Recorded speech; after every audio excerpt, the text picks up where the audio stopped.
आज की शाम हम बात करने जा रहे हैं डॉक्टर सत्यजीत सहाय की। इन्होंने देश में ही नहीं विदेशों में भी अपना जौहर दिखाया। इन्होंने ऐसे कुछ मरीज को सही किया है जिन्हें दूसरे डॉक्टर लगभग जवाब दे चुके थे। इन्होंने पूरी दुनिया में भारत का नाम रोशन किया।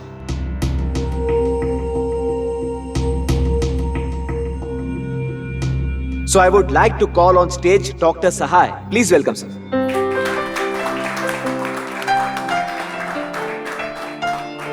Thank you very much. सबसे पहले तो मैं अचीवर्स क्लब के ट्रस्टीज और सारे कमेटी मेंबर्स का शुक्रिया अदा करता हूं। एक डॉक्टर होने के नाते लोगों की जान बचाना सिर्फ मेरा पेशा ही नहीं बल्कि मेरी पैशन, मेरी पूजा है। मैं कोई भगवान नहीं हूं जो चमत्कार करता। सच कहा तूने। भगवान नहीं, जल्लाद है तू, जल्लाद। अपने लोगों की जिंदगी के साथ खिलवाड़ करना पेशा है तेरा। इसे अवार्ड से नहीं जूतों से सम्मानित करना चाहिए। डॉक्टर सत्यजीत सहाय एक नामी हॉस्पिटल के कार्डियोलॉजी डिपार्टमेंट के हेड, 17 साल का अनुभव, 150 से अधिक सफल ऑपरेशंस, जिनका रुतबा इतना था कि लोग उन्हें भगवान का दर्जा देते थे।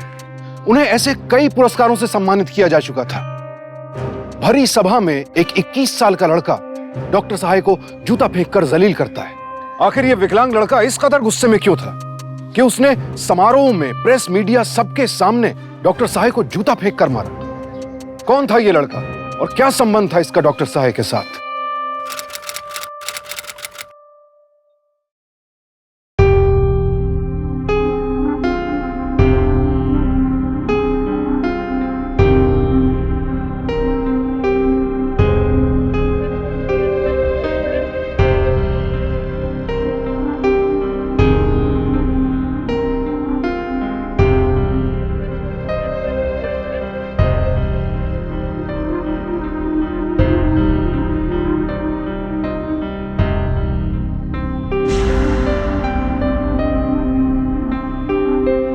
कर रही हो ये? कोई जंग जीत कर लौटा हूं क्या?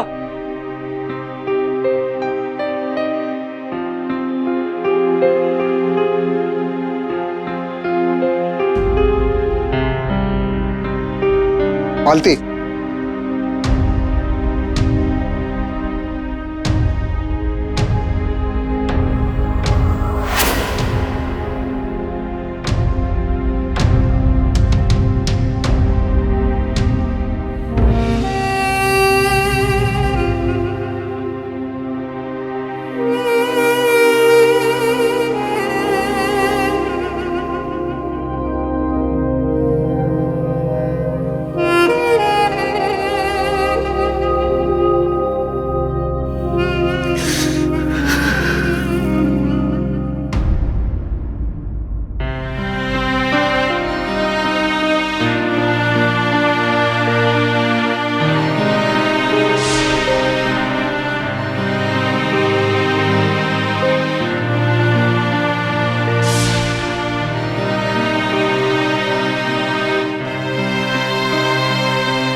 And the best student award goes to Mr. Brijesh Gupta.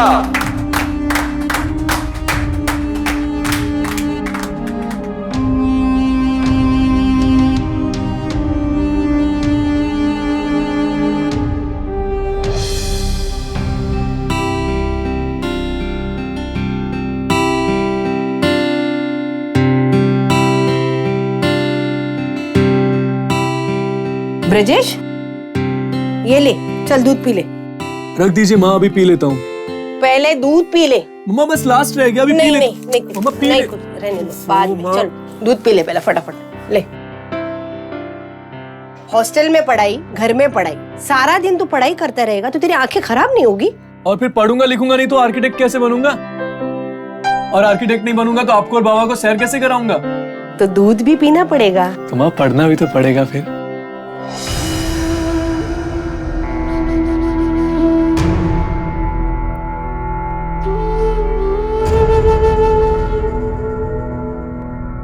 जुग जुग जियो, बड़ा आदमी बनो। बड़ा आदमी बनो? अरे भाई, हमारा बेटा पहले ही बड़ा हो चुका है और आदमी भी बन चुका है। अब तो इसे ये आशीर्वाद दो कि बड़ा आर्किटेक्ट बने। इसे आर्किटेक्चर में एडमिशन मिला है। ब्रिजेश, देख तेरे लिए खाना लेकर आई हूँ। तेरे पसंद की आलू गोभी की सब्जी भी मैंने बनाई है। चल जल्दी से मुंह खोल ले। नहीं खाना मुझे, मेरे हाथ सलामत हैं, खा सकता हूं मैं खुद। ठीक है, मैं तेरे लिए पानी ले आती हूँ।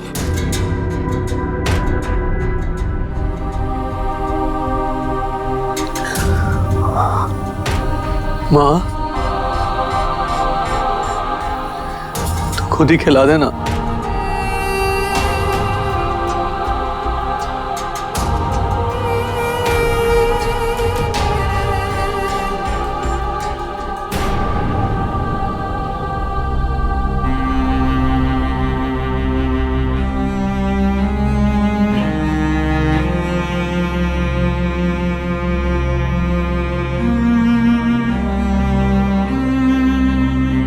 बस माँ, और नहीं।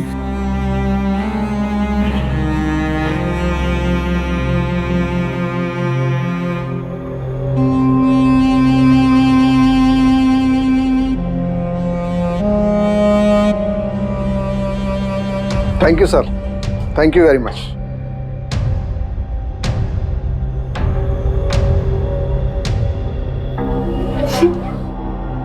क्या हुआ?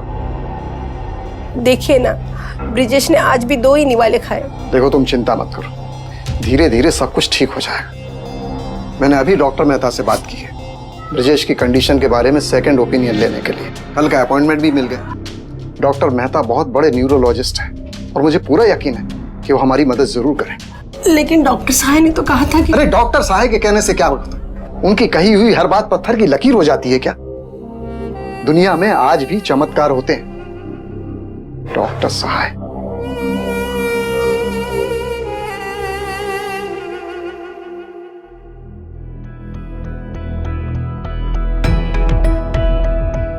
कुछ महसूस हुआ? नहीं डॉक्टर।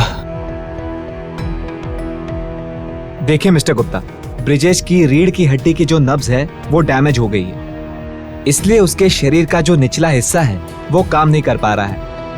उसे एक्चुअली पैरालाइज हो गया है, इसलिए अब वो दोबारा चल नहीं पाएगा। I am sorry. Brijesh, pass pass pass pass pass, come on come on come on come on.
क्या हुआ?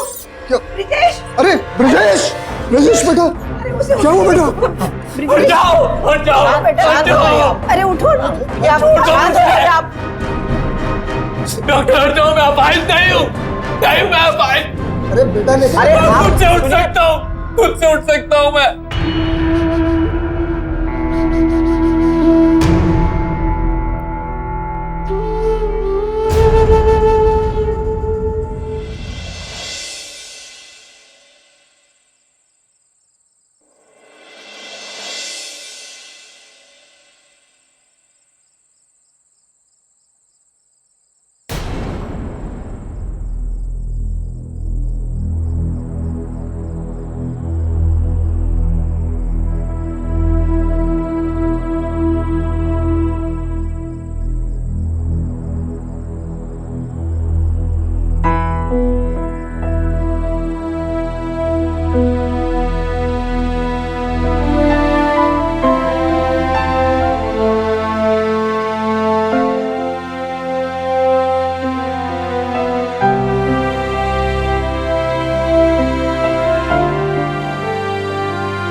क्या हुआ बेटा?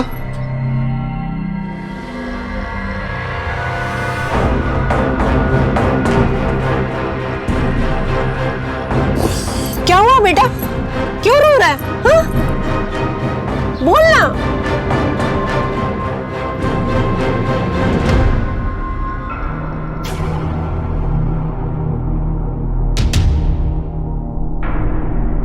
बेटा कोई बात नहीं, चलो मैं तुम्हें बाथरूम ले चलता हूं।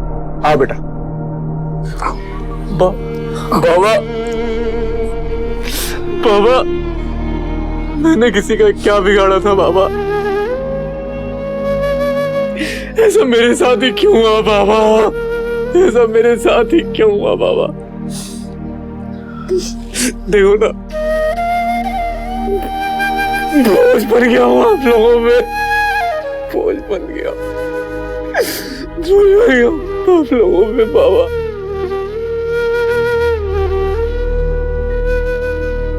ब्रिजेश गुप्ता जैसा हंसता खेलता तंदुरुस्त और स्वावलंबी लड़का जो कल तक अपने भविष्य के सपने बुन रहा था, कॉलेज जा रहा था, फुटबॉल टीम का कैप्टन था, आज उसके लिए सिर्फ अपने बिस्तर और व्हील चेयर तक सीमित रह जाना मौत से कम नहीं था। और इस बेबसी का असर अब उसके दिलो दिमाग पर भी दिखने लगा था। हंसमुख और मिलनसार ब्रिजेश अब दिन ब दिन गुस्सैल और चिड़चिड़ा होता जा रहा था। उसे अपनी छोटी से छोटी जरूरत के लिए दूसरों का सहारा लेना पड़ता था।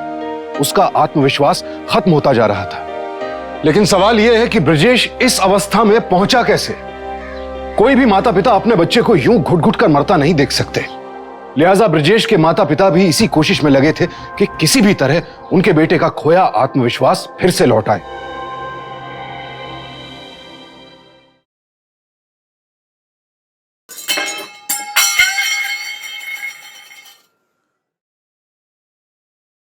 माँ, बाबा,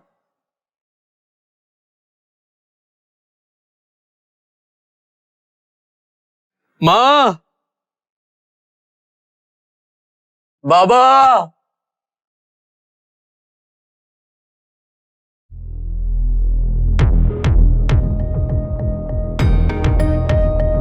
बाबा, माँ,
बेटा।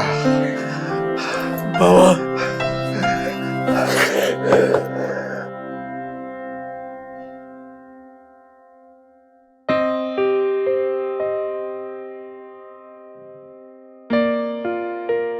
अरे ब्रिजेश, कहाँ खोया हुआ यार? चल, हमसे बात नहीं करनी, कम से कम न्यूज़पेपर तो पढ़। तुझे दिन दुनिया की खबर तो पता लगे। ले।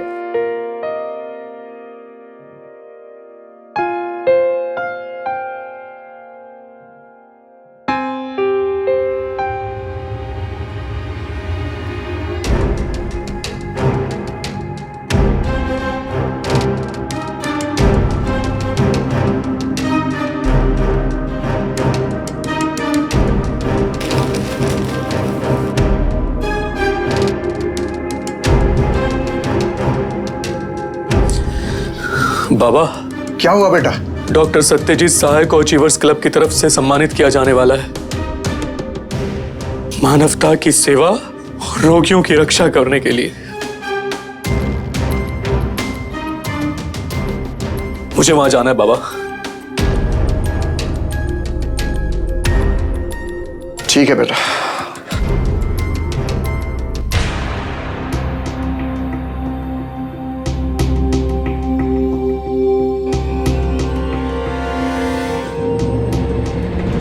आज की शाम हम बात करने जा रहे हैं डॉक्टर सत्यजीत सहाय की। इन्होंने देश में ही नहीं विदेशों में भी अपना जौहर दिखाया। इन्होंने ऐसे कुछ मरीज को सही किया है जिन्हें दूसरे डॉक्टर लगभग जवाब दे चुके थे। इन्होंने पूरी दुनिया में भारत का नाम रोशन किया और हमें इन पर गर्व है। So I would like to call on stage doctor Sahay. Please welcome sir.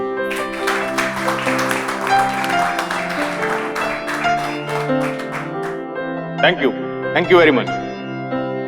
सबसे पहले तो मैं अचीवर्स क्लब के ट्रस्टीज और सारे कमेटी मेंबर्स का शुक्रिया अदा करता हूं। एक डॉक्टर होने के नाते लोगों की जान बचाना सिर्फ मेरा पेशा ही नहीं बल्कि मेरी पैशन है, मेरी पूजा है। मैं कोई भगवान नहीं हूं जो चमत्कार करता है। भगवान नहीं, जल्लाद है तू, जल्लाद। अपने लोगों की जिंदगी के साथ खिलवाड़ करना पेशा है तेरा। इसे अवार्ड से नहीं जूतों से सम्मानित करना चाहिए।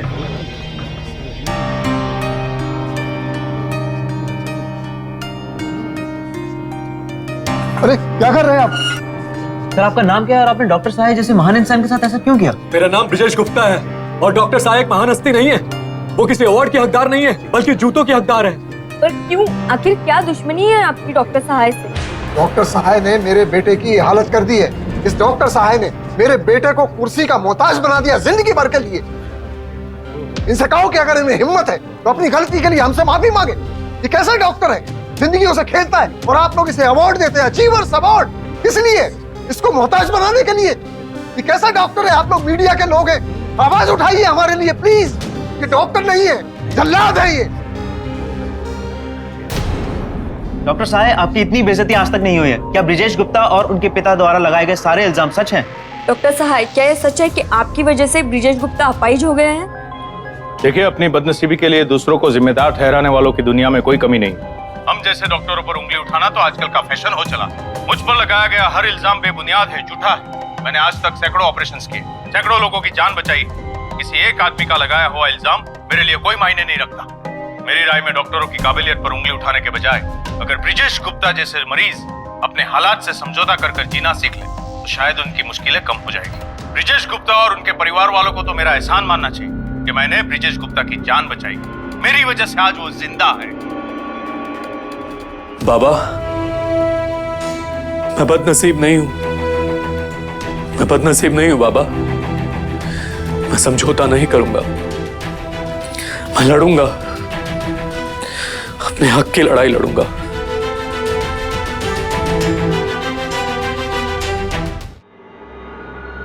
मिस्टर ब्रिजेश, आपकी मेडिकल फाइल तो बिल्कुल ठीक है। इसमें कहीं भी नहीं लगता है कि किसी डॉक्टर से कोई लापरवाही हुई। इस वजह से कोई केस भी नहीं बनता। केस नहीं बनता? वकील साहब, ऑपरेशन से पहले मैं चल सकता था, दौड़ सकता था, कॉलेज जा सकता था, मैं अपना काम खुद कर सकता था। और आज अपने माँ बाबा पे बोझ बन गया, एक अपाहिज की जिंदगी जी रहा हूं। और आप कहते हैं कि केस नहीं बनता।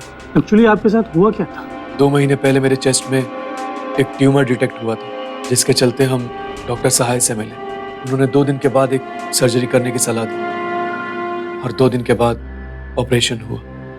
डरने की कोई बात नहीं है, मामूली ऑपरेशन है, ठीक हो जाएगा। ऐसे बहुत सारे केसेस मैंने हैंडल किए, आप लोग यहीं पर रुकिए, ठीक है?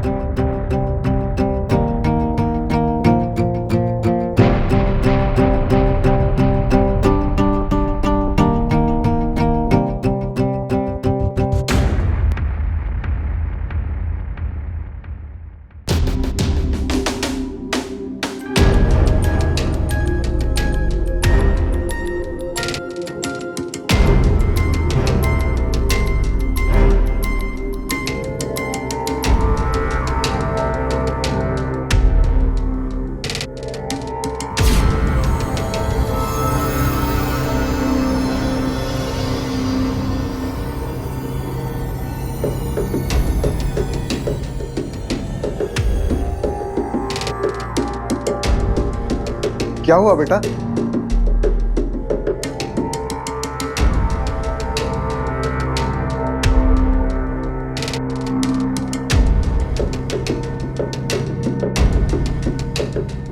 बाबा, बाबा कुछ मुझे नीचे का हिस्सा महसूस नहीं हो रहा है बाबा। मैं अपने पैर नहीं हिला पा रहा हूं।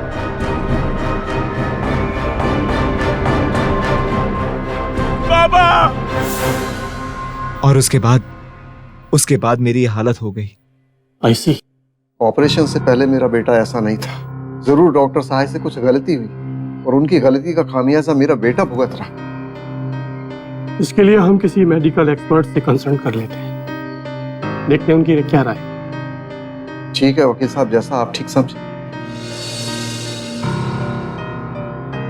जिस तरह का ट्यूमर आपका रिपोर्ट दिखा रहा है उसे हमारी मेडिकल भाषा में एक्सटेंडेड ट्यूमर कहते हैं। अब ऐसे केसेस में इस कंडीशन में कई कारण हो सकते हैं। फॉर एग्जाम्पल, ऑपरेशन के दौरान दी गई एनेस्थेसिया भी एक कारण हो सकती है। इसलिए हम डॉक्टर सहाय के ऊपर डायरेक्टली इल्जाम तब तक नहीं लगा सकते जब तक हमें यह पता नहीं चल जाता कि आखिर ऑपरेशन थिएटर में कहीं गलती हुई थी भी या नहीं।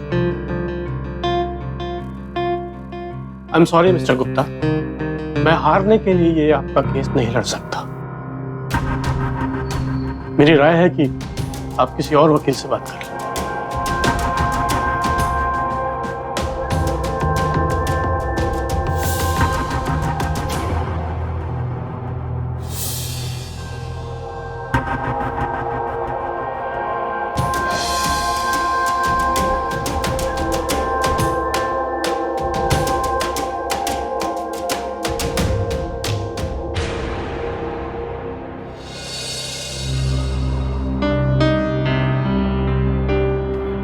रुक क्यों गए?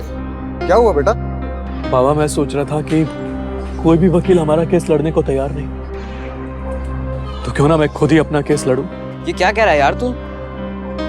ये ठीक कह रहा नकुल। ब्रजेश हमेशा पढ़ाई में अव्वल रहा है। और यदि जरूरत पड़ी तो वकालत भी पढ़ूंगा, लेकिन इतनी आसानी से हार नहीं मानूंगा। हमारे कानून में कोई ना कोई ऐसी सहूलियत तो जरूर होगी बाबा, जिसके तहत मुझ जैसे लोग भी अपना केस खुद लड़ सके और न्याय हासिल कर सके। जरूर, क्यों नहीं बेटा। और तुम फिक्र मत करो, हम सब तुम्हारे साथ हैं। चलो ना। डॉक्टर सत्यजीत सहाय ने ब्रजेश की छाती में मौजूद एक ट्यूमर का ऑपरेशन किया था, लेकिन ऑपरेशन के बाद ब्रजेश के शरीर का निचला हिस्सा पूरी तरह से बेकार हो गया था। ब्रजेश की नजरों में डॉक्टर सहाय ही इसके लिए जिम्मेदार थे और वो उन्हें उनकी लापरवाही के लिए कटघरे में खड़ा करना चाहता था। लेकिन कोई भी वकील ब्रजेश का केस हाथ में लेने को तैयार नहीं था। केस इस कदर पेचीदा था कि कोई भी वकील इसमें उलझना नहीं चाहता था। लेकिन ब्रजेश ने तो तय कर लिया था कि वो इस लापरवाही के खिलाफ लड़ेगा।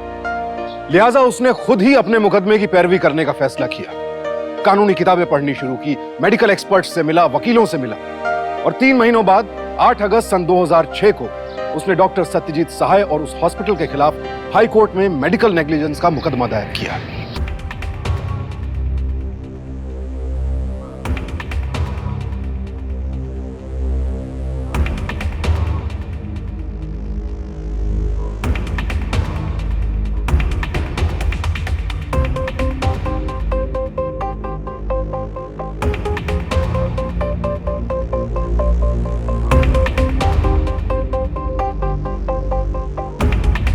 डॉक्टर सहाय, इससे पहले कि मामला और बिगड़ जाए हमें कुछ करना पड़ेगा। डॉक्टर घोष, डॉक्टर स्वामी, मैं और आप अच्छी तरह से जानते हैं, मैं सिर्फ इस अस्पताल का ही नहीं बल्कि पूरे शहर का सबसे अच्छा हार्ट सर्जन। लोग मुझे मसीहा मानते हैं क्योंकि मैं उनके परिवार वालों को जीवन दान देता हूं। आप लोगों को सिर्फ एक ही काम करना है, इस केस में आप लोगों को मेरा साथ देना होगा। मैंने ऐसा ऑपरेशन कोई पहली बार तो नहीं किया। आज तक किसी और पेशेंट के साथ ऐसा हादसा क्यों नहीं हुआ? सिर्फ ब्रिजेश गुप्ता के साथ ही ऐसा क्यों? जज साहब, मैं डॉक्टर घोष हूं। मैं आशा निधि हॉस्पिटल का ट्रस्टी हूं और डॉक्टर सहाय हमारे हॉस्पिटल के सबसे काबिल डॉक्टर में से एक है। सर, मुझे हॉस्पिटल का डीन बने 4 साल हो चुके हैं और इन 4 सालों में मैंने डॉक्टर सहाय का कोई भी केस फेल होते हुए नहीं देखा है। डॉक्टर सहाय कोई झोला छाप डॉक्टर नहीं है, ये कार्डियोलॉजी डिपार्टमेंट के हेड हैं और अपना काम बखूबी जानते हैं। डॉक्टर सहाय, आपको कुछ कहना है? मिलॉर्ड, मिस्टर ब्रिजेश गुप्ता के साथ जो कुछ भी हुआ बहुत ही बुरा हुआ, लेकिन उसमें मेरी कोई गलती नहीं। मिस्टर ब्रिजेश की रीढ़ की हड्डी पहले से ही कमजोर थी हमने उसे एनेस्थेसिया का इंजेक्शन दिया तो उसकी बॉडी ने रिएक्ट कर दी। ये सरासर झूठ बोल रहा है योर ऑनर। मैं क्यों झूठ बोलूंगा मिस्टर ब्रिजेश? आपका ट्यूमर कॉम्प्लिकेटेड था जिसे मैंने ऑपरेट किया और उसे निकाल दिया। और ये मेरा पहला केस तो है नहीं, सैकड़ों केसेस हैंडल किए हैं मैंने और सबके रिजल्ट्स पॉजिटिव आए हैं मिलॉर्ड। सैकड़ों लोगों की जान बचाई है मैंने, जिसका मैं सबूत भी दे सकता हूं। गवाहों को पेश किया जाए। जज साहब, पिछले महीने मेरी बेटी 7 साल की हो गई है और वो सब सिर्फ डॉक्टर साहे की बदौलत है, वरना बाकी डॉक्टरों ने तो उसके पैदा होते जवाब दे दिया था। कहा था कि मुश्किल से 1 साल जिंदा रह पाएगी। आप जा सकते हैं। Thank you Meera.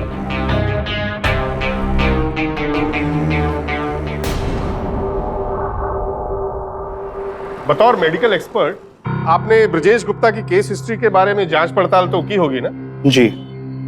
तो क्या अनुमान लगाया? देखिए, मिस्टर ब्रिजेश की रिपोर्ट्स को देखकर ये बताना मुश्किल है कि इनकी कंडीशन की एक्चुअल कारण क्या रही होगी। मैं समझा नहीं, आप कुछ और खुलासा करेंगे? मिस्टर ब्रिजेश गुप्ता की रिपोर्ट के मुताबिक इनको जो ट्यूमर था उसे मेडिकल टर्म्स में एक्सटेंडेड ट्यूमर कहते हैं। ये ट्यूमर उनको छाती में जरूर था, लेकिन उसकी जड़ इनके रीढ़ के हड्डी के पास भी थी।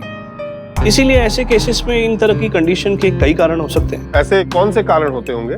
जैसे ऑपरेशन में दी गई एनेस्थेसिया पेशेंट के शरीर पर रिएक्ट कर सकती है। इसलिए डॉक्टर सहाय पर हम डायरेक्टली तब तक इल्जाम नहीं लगा सकते जब तक हमें ये नहीं पता चल जाता कि ऑपरेशन थिएटर में वाकई में कोई गलती हुई थी। यानी आपका मानना है कि डॉक्टर सहाय दोषी नहीं है? Objection your honour. Defence witness पर अपनी सोच लाद रहे हैं। Objection sustain. थैंक्स।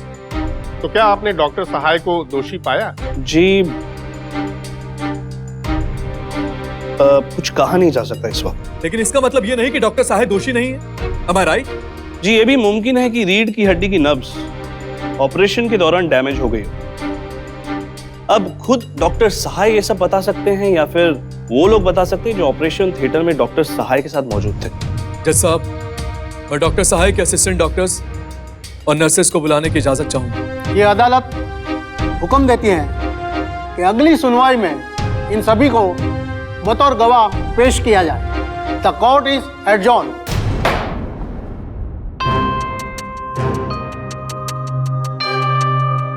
अपराध और इंसाफ के बीच जंग शुरू हो चुकी थी। डॉक्टर सत्यजीत सहाय के इर्द गिर्द कानून का शिकंजा कसता ही चला जा रहा था और उन्होंने अपनी गर्दन बचाने के लिए हर दांव खेलना शुरू कर दिया। अस्पताल प्रशासन को ऊपर से नीचे तक डॉक्टर सहाय ने अपने काबू में कर लिया। डॉक्टर सहाय, आपने जैसा कहा हम लोगों ने कोर्ट में बिल्कुल वैसा ही कहा, लेकिन बात तो बिगड़ती जा रही है। अब आप क्या करेंगे? अगर कोर्ट में उन नर्सिस या डॉक्टर्स में से किसी ने अपना मुंह खोल दिया तो? डॉक्टर घोष, अगर मैं गुनहगार साबित हो गया तो मेरा करियर तो खत्म हो जाएगा, लेकिन साथ साथ आपकी हॉस्पिटल का नाम भी बदनाम हो जाएगा। इसलिए हम सबकी भलाई इसी में है, हम सब मिलकर एक दूसरे का साथ दें। कैसे? जूनियर डॉक्टर्स और नर्सिस को तो मैं संभालूंगा, मुझे चिंता है तो सिर्फ एक आदमी की। कौन है वो? डॉक्टर जतिन राव। वो कभी झूठ नहीं बोलेगा। डॉक्टर घोष, आप एक काम कीजिए, आप जतिन राव का ट्रांसफर ऐसे दूर दराज के इलाके में करवा दीजिए, बाकी मैं संभाल लूंगा। मैं जो भी कहूंगा सच के सिवा और कुछ नहीं कहूंगा। मैं मिस्टर ब्रिजेश गुप्ता के ऑपरेशन के समय ऑपरेशन थिएटर में डॉक्टर साई का असिस्टेंट था। ऑपरेशन काफी मुश्किल था, लेकिन डॉक्टर साई ने उनका ट्यूमर सक्सेसफुली निकाला और उनकी जान बच गई। उनके पैरालिसिस के लिए डॉक्टर साई जिम्मेदार नहीं है।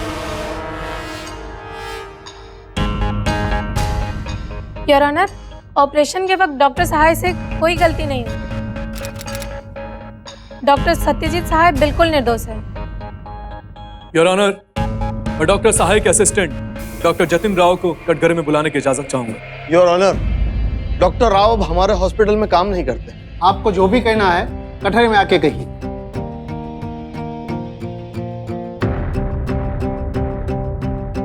योर ऑनर, डॉक्टर राव हमारा हॉस्पिटल छोड़कर चले गए। कहाँ गए, क्यों गए, हमें कुछ पता नहीं। तो क्या आपने उनकी गुमशुदगी की पुलिस कंप्लेन नहीं की? जी हाँ, हमने पुलिस कंप्लेंट की थी। ये लीजिए इंस्पेक्टर साहब, आप बिल्कुल चिंता मत कीजिए। यूं समझ लीजिए कि आपका और आपके पूरे परिवार का हेल्थ इंश्योरेंस फ्री में हो गया। जब भी जरूरत हो ये अस्पताल आपके लिए हाजिर है। क्यों डॉक्टर घोष? जी बिल्कुल। बस इंस्पेक्टर, आप सिर्फ कोर्ट में बिल्कुल वैसा ही कहिएगा जैसा मिस्टर सहाय ने आपसे कहा। जी हाँ, हॉस्पिटल ने डॉक्टर जतिन राव के गुम हो जाने की रिपोर्ट दर्ज कराई थी, लेकिन जब कोई अपनी मर्जी से कहीं चला जाता है तो उन्हें ढूंढ पाना हमारे लिए और भी मुश्किल हो जाता है मालूम। और शायद इसीलिए डॉक्टर जतिन राव को हम ढूंढ नहीं पाते थे। दोनों तरफ की दलीलें सुन ली गई। ये अदालत पुलिस डिपार्टमेंट को आदेश देती है कि डॉक्टर राव को खोज निकाले। ऐसा लग रहा था कि ब्रजेश की सारी मेहनत पर पानी फिर गया था। ब्रजेश को पूरा यकीन था कि सभी डॉक्टर्स और नर्सेस झूठ बोल रहे थे, लेकिन उन्हें गलत साबित करने के लिए उसके पास कोई भी ठोस सबूत नहीं था। ऐसे में ब्रजेश और उसके परिवार वालों के पास अब सिर्फ एक ही रास्ता बचता था, डॉक्टर सहाय के उस असिस्टेंट को ढूंढ निकालना।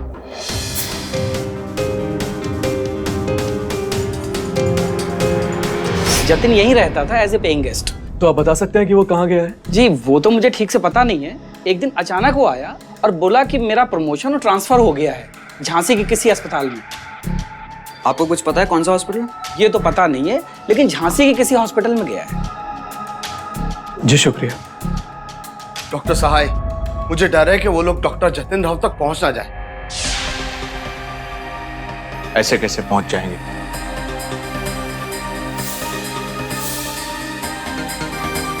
हेलो,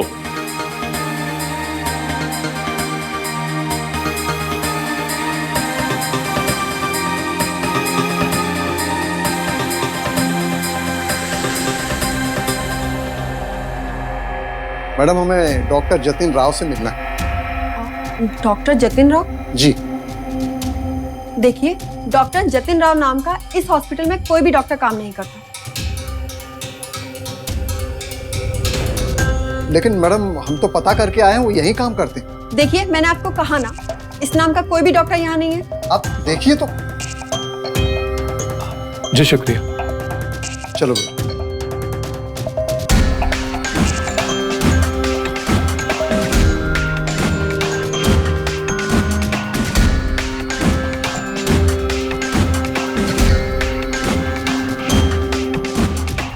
तू चाहता क्या है यार? हम लोग यहाँ क्यों बैठे हैं? नकुल ठीक ही कह रहा है, क्यों बैठे हैं हम यहाँ? मुझे पूरा यकीन है बाबा, डॉक्टर जतिन राव इसी हॉस्पिटल में काम करता है। कहीं ना कहीं वो रिसेप्शनिस्ट झूठ बोल रही थी।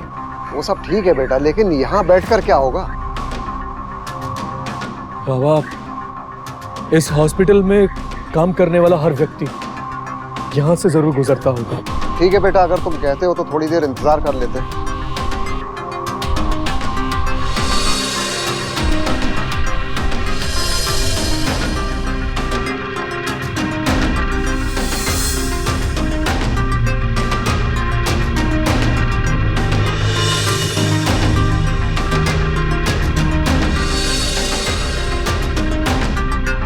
डॉक्टर जतिन राव,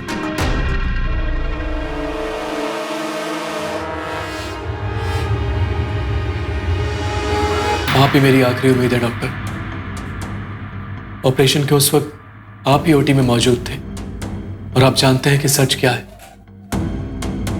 प्लीज मेरी मदद कीजिए डॉक्टर। देखिए डॉक्टर, अगर आप डॉक्टर सत्यजीत साय के खिलाफ गवाही दे देंगे तो ब्रजेश के इतने सालों की मेहनत सफल हो जाएगी। मुझे नहीं लगता मैं आपकी कोई मदद कर पाऊंगा। देखिए, डॉक्टर साय कोई छोटे मोटे डॉक्टर नहीं है, ये बात तो आप लोग जाने गए होंगे इतने सालों में। मैं भी एक डॉक्टर हूँ। पानी में रहकर मैं मगरमच्छ से बैर नहीं कर सकता, चाहकर भी आपकी मदद नहीं कर सकता। मेरी नौकरी है, मेरा परिवार है, मेरी एक बेटी भी है। अगर मैं उनके खिलाफ गवाही दूं तो उसका क्या होगा? मैं अपनी बच्ची की जिंदगी बर्बाद नहीं कर सकता। लेकिन डॉक्टर, इस तरह सच्चाई छुपाकर और अपनी जिम्मेदारी से भागकर आप अपनी बेटी को क्या भविष्य देंगे? देखिए डॉक्टर, मैं भी आप ही की तरह अपने बेटे की वजह से मजबूर हूं। मेरी आपसे रिक्वेस्ट है डॉक्टर, आप अपने इस फैसले के बारे में एक बार फिर से सोचिए प्लीज।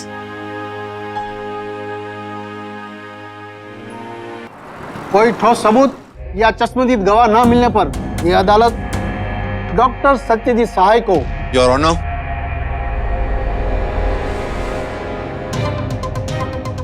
मैं कुछ कहना चाहता हूं।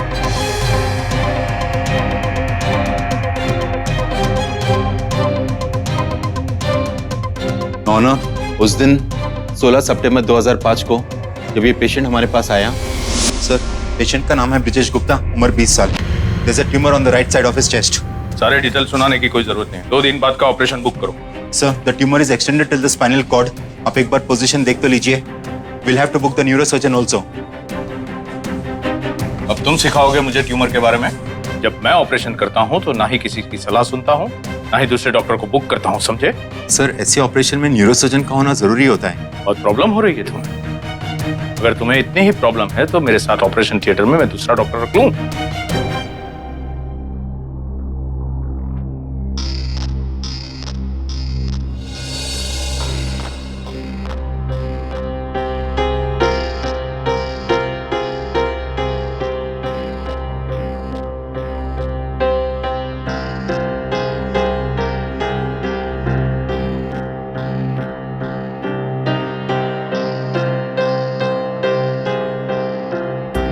सर, इसके तो रीढ़ की हड्डी के पास की नस कट गई है। हमें न्यूरोसर्जन को बुलाना चाहिए। मैंने कहा तुमसे नहीं ना, किसी को बुलाने की कोई जरूरत नहीं। तुम्हें क्या लग रहा है तुम किसी नौसिखे डॉक्टर के साथ काम कर रहे हो?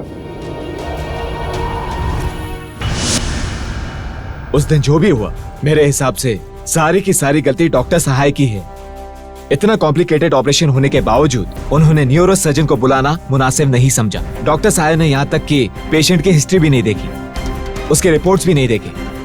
और जब मैंने कहा कि न्यूरोसर्जन को बुलाना जरूरी है, उन्होंने मुझे धमकी देकर साइड कर लिया, क्योंकि इनका ईगो बीच में आ रहा था। उसके बाद ऑपरेशन हुआ।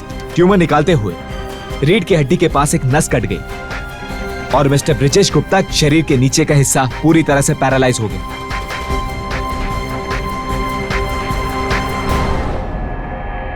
तो आपने ये बात हॉस्पिटल अथॉरिटी को क्यों नहीं बताई? डॉक्टर सहाय के डर के वजह से। वो मेरे सीनियर डॉक्टर थे, वो चाहे तो मेरा करियर खराब कर सकते थे।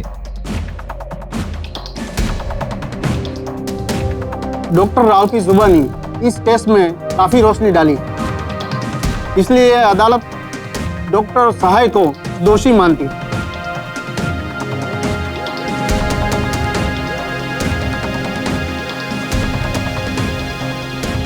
डॉक्टर सहाय ने डॉक्टरी पेशे का अपमान किया है और पेशेंट के साथ विश्वासघात किया है।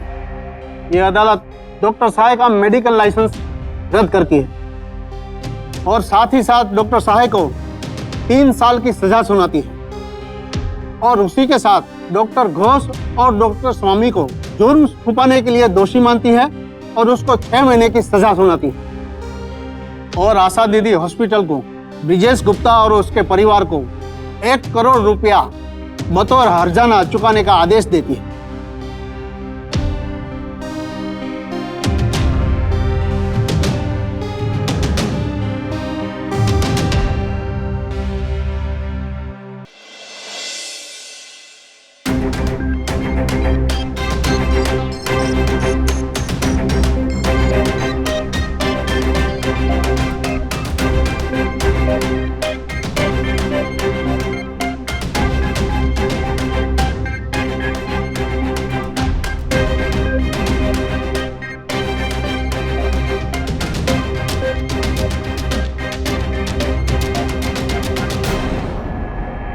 आखिरकार ब्रिजेश की जीत हुई, उसे इंसाफ मिला। डॉक्टर सत्यजीत सहाय को मेडिकल नेग्लिजेंस और कंज्यूमर प्रोटेक्शन एक्ट के तहत 3 साल कैद की सजा सुनाई गई और उनका मेडिकल लाइसेंस भी खारिज कर दिया गया। डॉक्टर स्वामी और डॉक्टर घोष को अपराधी का साथ देने और अपराध छुपाने के जुर्म में 6 महीने कैद की सजा सुनाई गई और अदालत ने आशा निधि हॉस्पिटल को हुक्म दिया कि वो ब्रिजेश को बतौर हर्जाना 1 करोड़ रुपए की रकम अदा करे।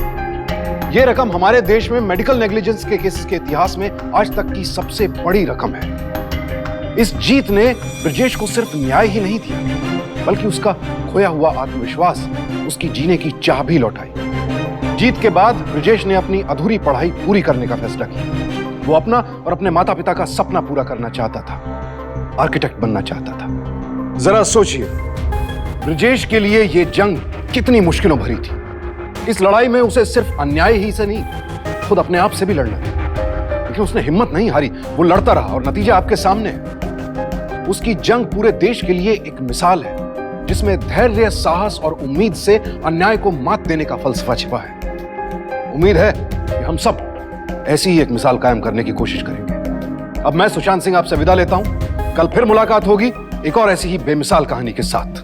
देखते रहिए सावधान इंडिया, 100 दिन 100 फाइट फैक्ट्स।